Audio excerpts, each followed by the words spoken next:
everybody, it's Mrs. Bolin. Today we're going to take a look at Unit 8, and Unit 8 covers quadratic equations. Quadratic meaning that the highest degree or the highest exponent is x squared. So all of our equations will have an x squared or a p squared or an n squared. And when you have a quadratic equation, it forms a parabola.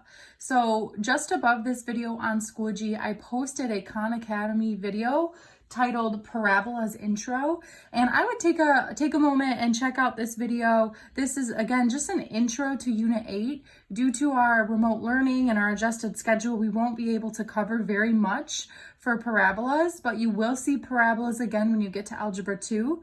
We will have time though to just begin 8.1. So 8.1 says I can solve quadratic equations by factoring, and that's what we just did in our last learning target.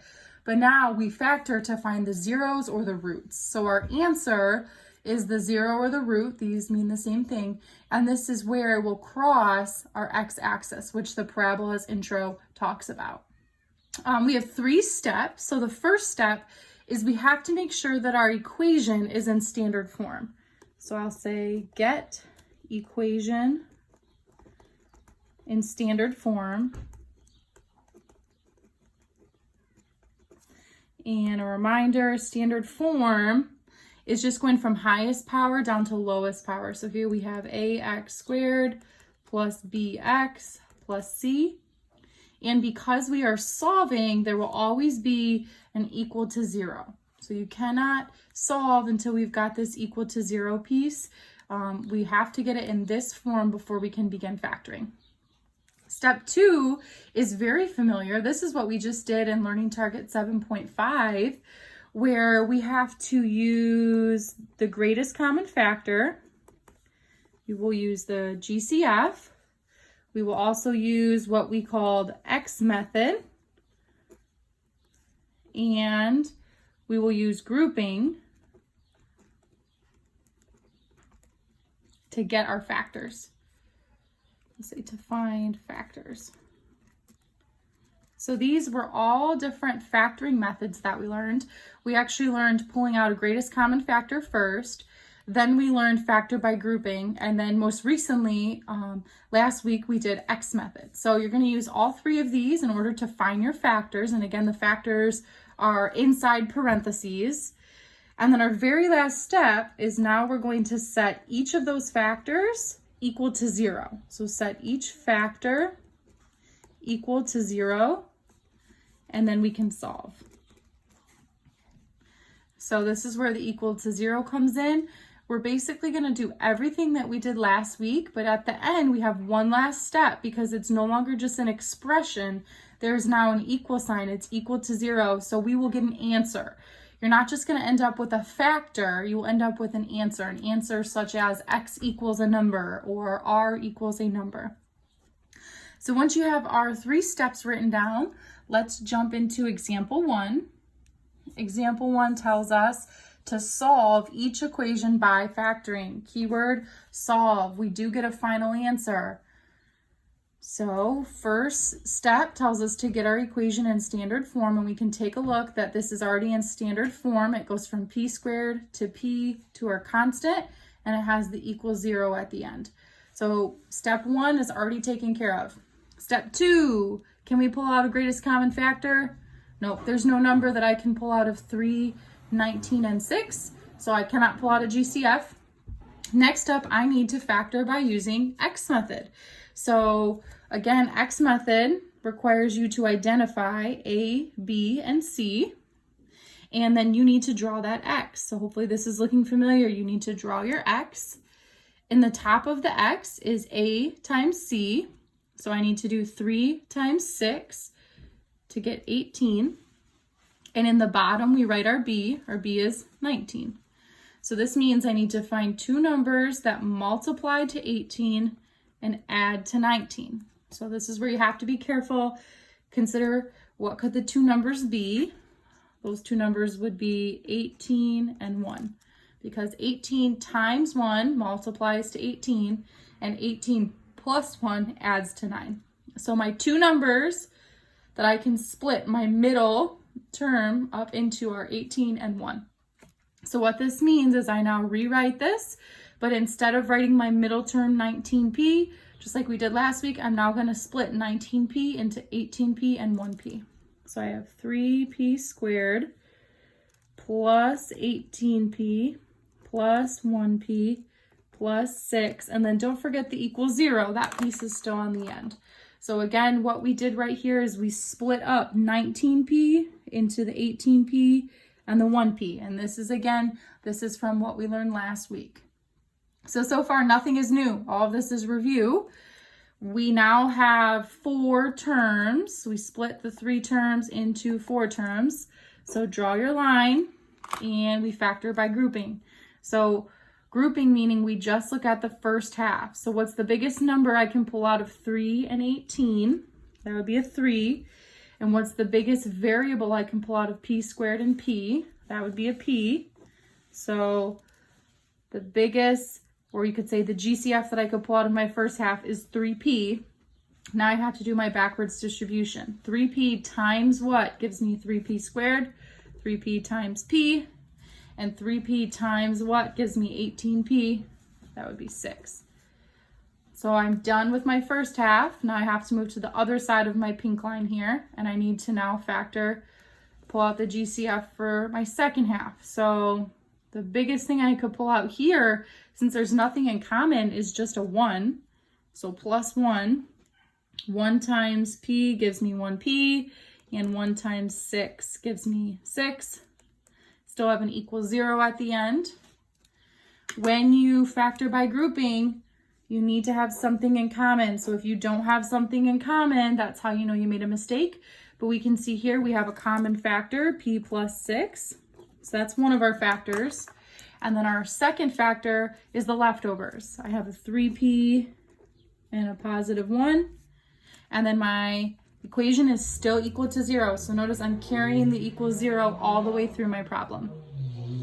Last week, we would have stopped here and your answer would have been these 2 factors.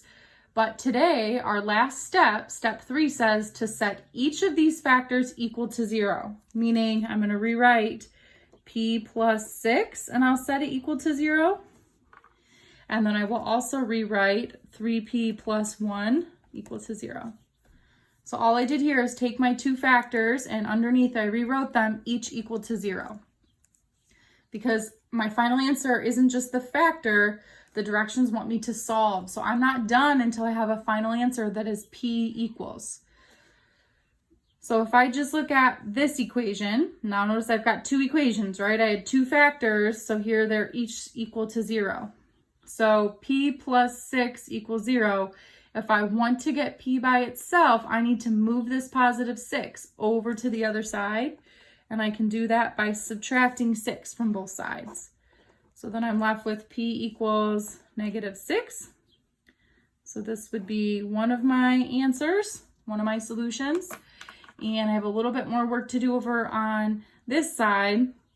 You have to think of order of operations, right? We're using inverse operations to move things to the other side.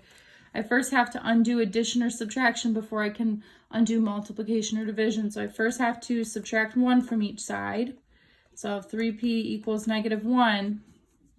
And then my last step is to undo this 3 times p, that's multiplication. So I undo that by dividing by 3. So my other solution is p equals negative 1/3. So beginning portion here was all review. The new part is now each of your factors we set equal to 0 and we solve to get a solution. So your final answer here would be negative 6 and negative 3. You have 2 parts, 2 different answers. All right, let's take a look at example 2. Is example 2 in the correct form? Is it already in standard form? I'm hoping that by glancing at it, you can tell that it's not. It's not equal to 0, right? So we need to get this to be in standard form, ax squared plus bx plus c equals 0, meaning I need to move this 2 to the other side. So in order to move a positive 2 to the other side, I have to subtract it. So then I'll have m squared plus 7m, and here I'm doing 12 minus 2 to get 10, Now I have it equal to 0. So now it's in standard form, m squared to m to constant, and it's equal to 0. So then here are my A, B, and C. So you can set up your x. In the top of my x, I do A times C. So 1 times 10 is 10. In the bottom of my x, I put my B, which is 7. So I need to find two numbers that multiply to 10 and add to 7. So think of numbers that multiply to 10 and then check to see if that combination also adds to 7. So in this case, it should be 5 and 2. 5 times 2 is 10. 5 plus 2 is 7. Meaning now I split my middle term, 7m, into 5m and 2m. So I have m squared plus 5m plus 2m plus 10, and don't forget your equals 0. And again, what I did right here was split 7m into 5m plus 2m. So now I have 1, 2, 3, 4 terms, split it into first half and second half. For my first half here, my GCF, or the biggest thing I can pull out, is an m. So m times what gives me m squared.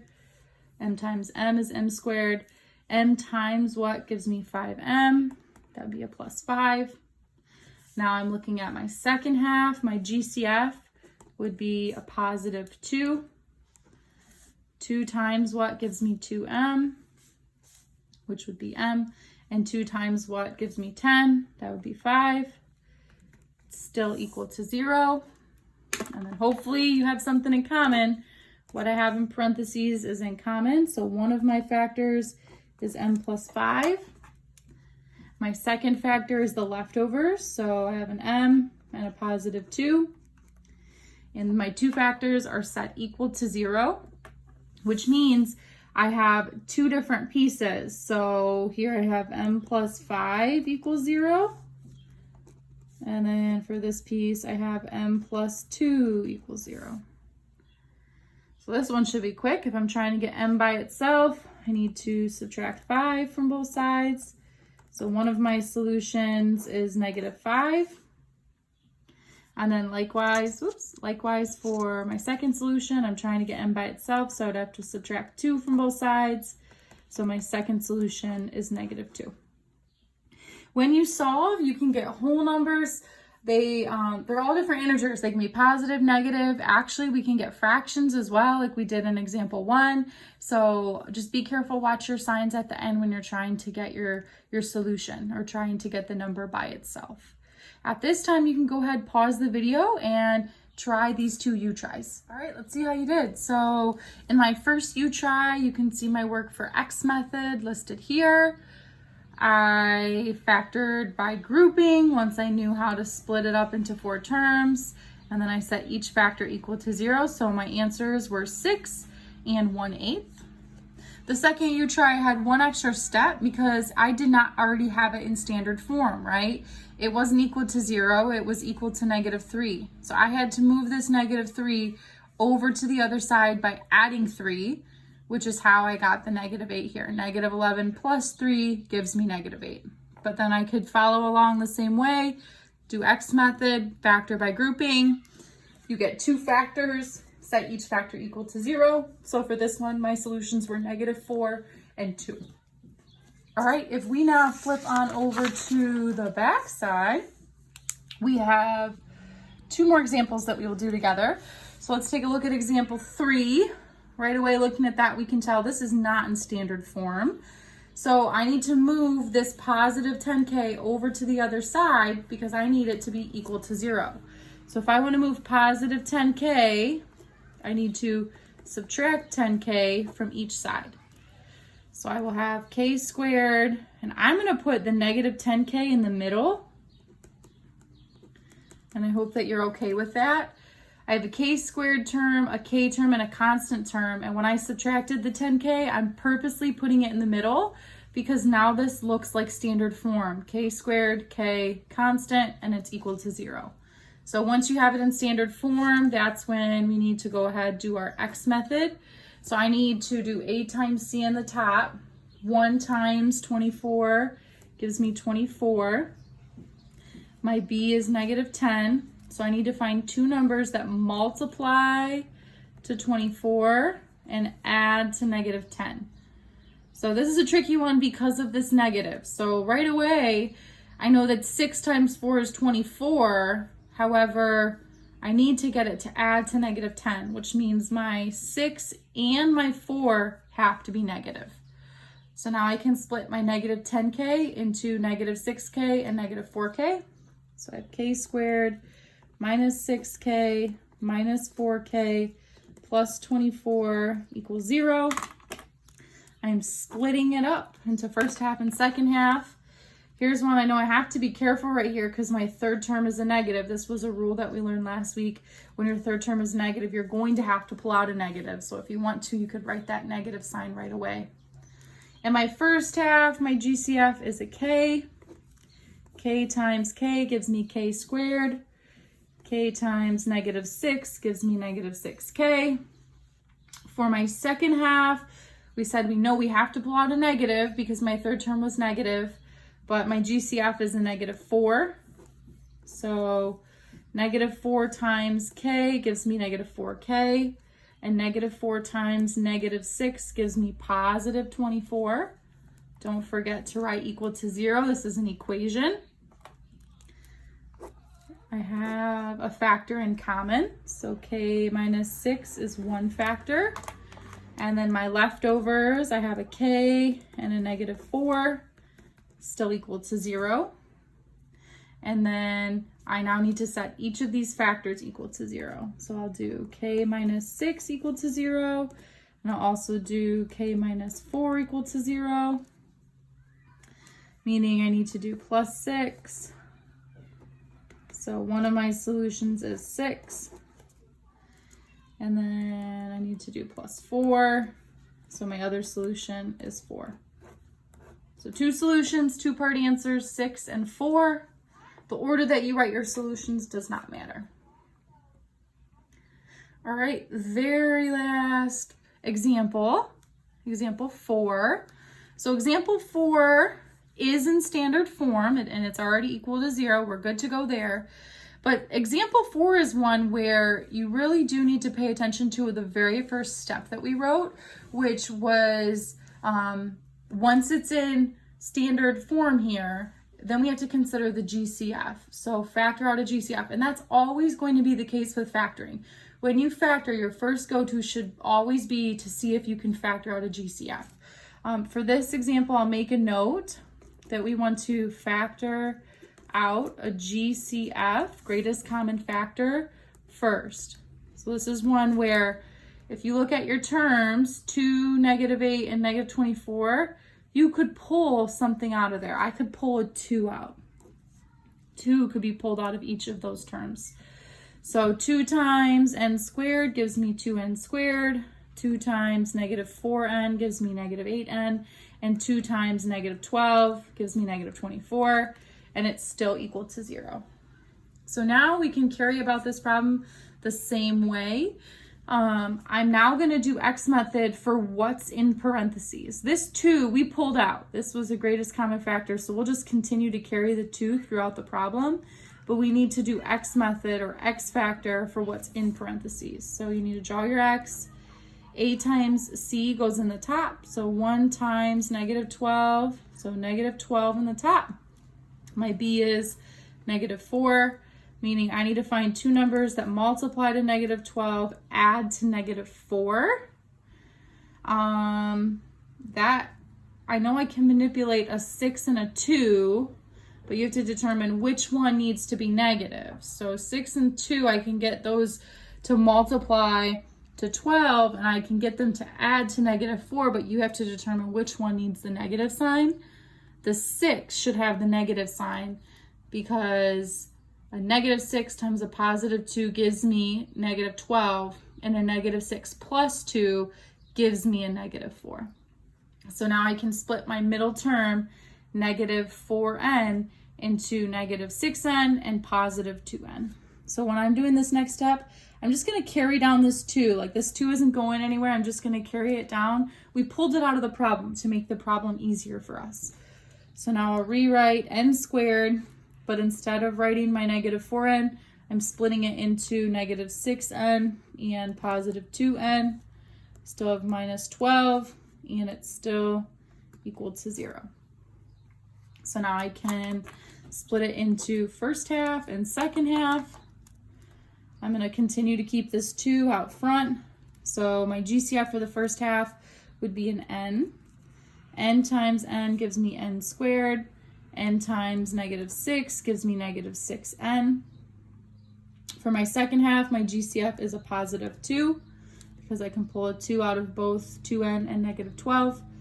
2 times n gives me 2n, and 2 times negative 6 gives me 12, and it's equal to 0. And notice I'm just putting an extra set of parentheses, and I'm keeping this GCF of 2 out front. I'm just going to keep it out there as I continue on through the problem. Now I can look at what I have in common, which is n minus 6. My leftovers are the n plus 2. I had that GCF out front, so again, I'm just carrying it all the way through the problem. If you want to draw arrows, you can. Equal to 0. Here are the factors, and I can't do anything with this 2 out front. There's no way that if I just set 2 equal to 0 that will work. So we really only have 2 pieces that we need to set equal to 0. N minus 6 equals 0, and n plus 2 equals 0. So here I would have to add 6 over to the other side. So I would get n equals 6 as one solution. And then for my second solution, I would have to subtract 2 from both sides. So my second solution is negative 2. At this time, you can go ahead, pause the video, and you have 2 last U-tries. All right, go ahead and check your last 2 U-tries. For this third U-try from our notes, it was not in standard form, so you had to add 14v over to the other side before you could do X method, factor by grouping, and then set each factor equal to 0. So my solutions were negative 8 and negative 6. And then for the very last U-try, this is one like example 4, where you can factor out a GCF. So I have 6, negative 36, and 30. I can pull a 6 out. So here's just my work with pulling out the GCF. And then I was able to do X method, factor by grouping, and then set each of my factors equal to 0 so that my solutions were 5 and 1.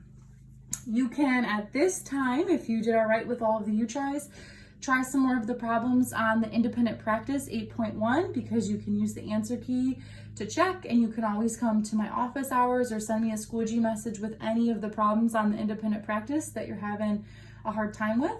Otherwise, you can jump right into Quick Check 8.1. I hope everybody has a great week.